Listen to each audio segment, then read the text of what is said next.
Welcome back to Skincare 101. Today I'm talking about serums, possibly the sexiest part of your skincare routine. Now, whether you're starting out in your skincare journey or you're new to the channel, or maybe you're just looking for a little refresher course, serums are an area of great interest because I think of all the things that we use in our skincare routine, they probably have the most promise. They conjure up science and then pipettes and colorful fluids, and they promise dramatic rejuvenation. But really, what is a serum when we come down to it? So, the original concept of a serum was that of a single phase, high concentration, active base preparation, usually water soluble, that would deliver active ingredients in a really meaningful way into the skin. However, the term has now been hijacked and pretty much any ingredient is now being marketed as a serum. So it may or may not contain active ingredients. Many of them are just moisturizers in a more watery format. If any of you have used hyaluronic acid in a serum format, know that it's doing no more for you than it would do if it was in a moisturizer format, so in a cream or a lotion.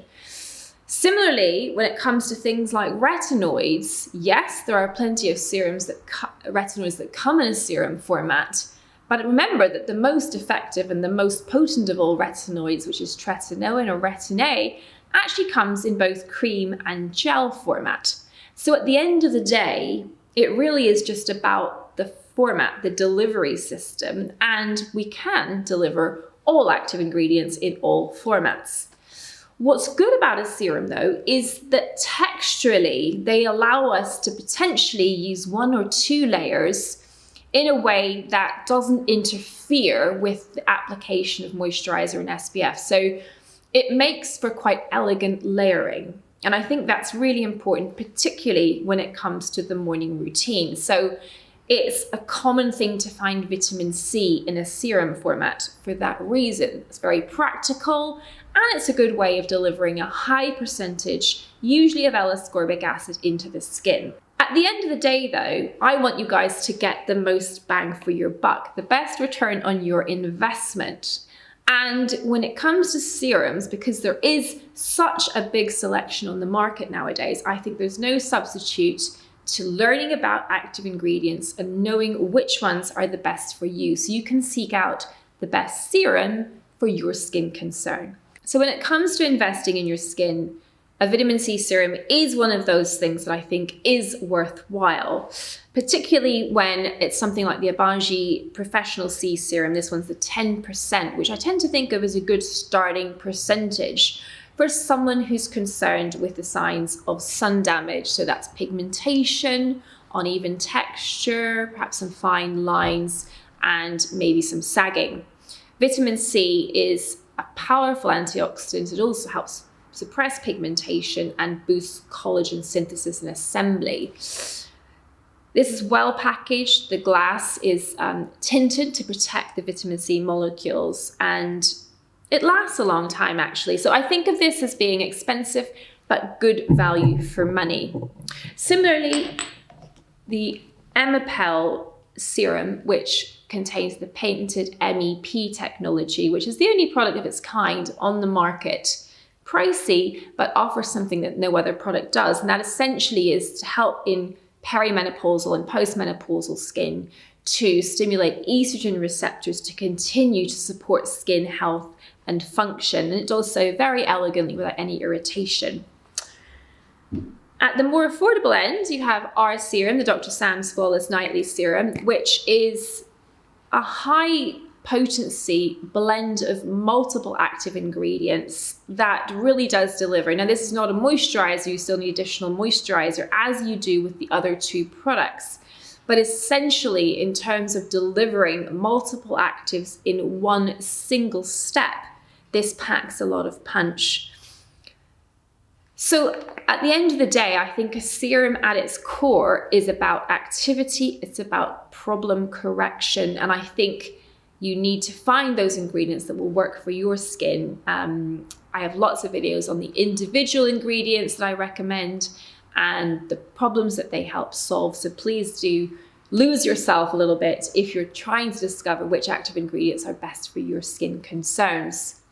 Now, in terms of how you best use serum, I think again, it depends on what you're trying to achieve and what parts of your skin you're targeting. So for example, if you were looking for pore clarity and to improve the appearance of blocked pores and congestion in your T-zone, you might just want to apply something like salicylic acid in a serum format in your T-zone. Whereas if you're looking for a brightening effect and a texture improvement, you might apply an AHA serum all over. So it's about zoning your treatment based on where your problems lie. When it comes to applying your serum onto cleansed skin is best. That way you're going to get maximum penetration, maximum impact, and you're not going to waste product unnecessarily. I think understanding where your serums go in your routine is a really common question mark for a lot of people. So remember, it's always about going from the thinnest, most liquid product to the thickest. That's it. There's nothing more complicated than that. You certainly don't want to apply a thick, occlusive rich moisturizer and then try to apply your thin, watery, expensive vitamin C serum over the top.